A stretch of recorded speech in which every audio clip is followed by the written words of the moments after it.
BNP যে বক্তব্যগুলো দিচ্ছেন এবং যেই কাজ করছেন, বলেন তো আওয়ামী লীগের সাথে কোনো পার্থক্য আছে? আওয়ামী লীগ একসময় ভারতে দালালি করছে, এখনো বিএনপি দালালি শুরু করছে। আওয়ামী লীগ একসময় চাঁদাবাজি করছে, বিএনপি এখন চাঁদাবাজি করতেছে। আওয়ামী লীগ একসময় জুলুম করছে, বিএনপি সেই জুলুম শুরু করছে। আওয়ামী লীগের সময় শুধু শুনছি কি উন্নয়ন উন্নয়ন, এখন শুনি নির্বাচন নির্বাচন।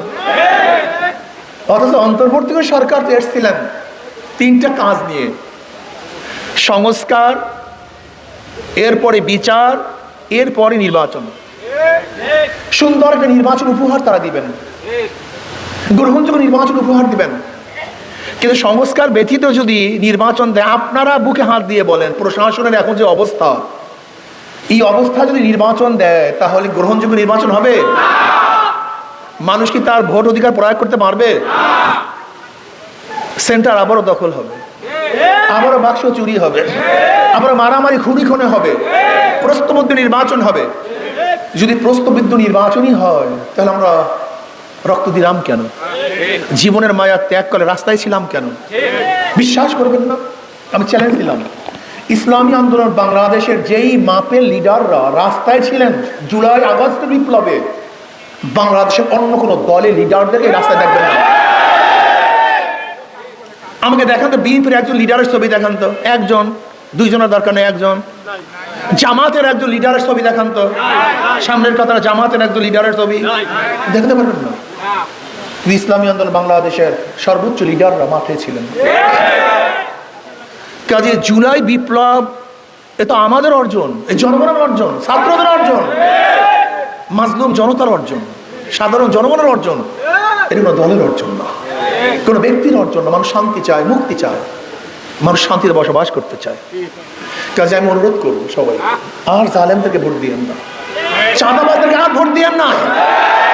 যদি আমিও চাঁদাবাজ হই আমাকে প্রত্যাখ্যান করুন, যদি আমিও জালেম হই আমাকে প্রত্যাখ্যান করুন। এরকম আপনারা ঐক্যবদ্ধ হন, জনগণ ঐক্যবদ্ধ হন। যেরকম জনগণ ঐক্যবদ্ধ হওয়ার কারণে ফ্যাসিস্ট সরকারকে তাড়াতে আমরা সক্ষম হয়েছিলাম, ঠিক যদি জনগণ ঐক্য হন তাহলে বাংলাদেশ থেকে চিরতরে চাঁদাবাজদেরকেও সরাতে আমরা সক্ষম হব ইনশাআল্লাহ।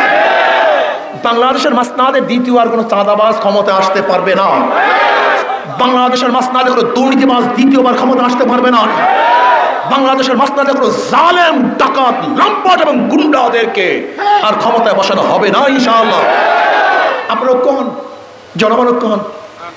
আজকের থেকে এতটুকু ঐক্য হন, যেই দলের মধ্যে, যেই ব্যক্তির মধ্যে চাঁদাবাজ আছে, জালেম আছে, খুনি আছে, ডাকাত আছে, লুচ্চা আছে, গুন্ডা আছে, ওদেরকে আমরা ভোট দেব না ইনশাআল্লাহ।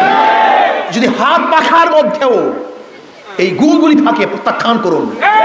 আমি এই কথা বলবো না হাত পাখাওয়ালারাও চুরি করলে, ডাকাতি করলে, চাঁদাবাজি করলে ভোট দেন না। না, রাজনীতি করতে আসছে মানুষকে শান্তি দেওয়ার জন্য, চুরি করার জন্য নয়। মানুষের সম্পদকে ফিরিয়ে দেওয়ার জন্য, দখল করার জন্য নয়। গরিব মানুষের প্রাপ্তিকে তাদের টানে পুষিয়ে দেওয়ার জন্য, গরিবের চাউল মারার জন্য রাজনীতি আসি নাই। আপনারা ঐক্যবদ্ধ হন। যে দলের মধ্যে চাঁদাবাজ আছে ওই দলকে আমরা ভোট দেব না।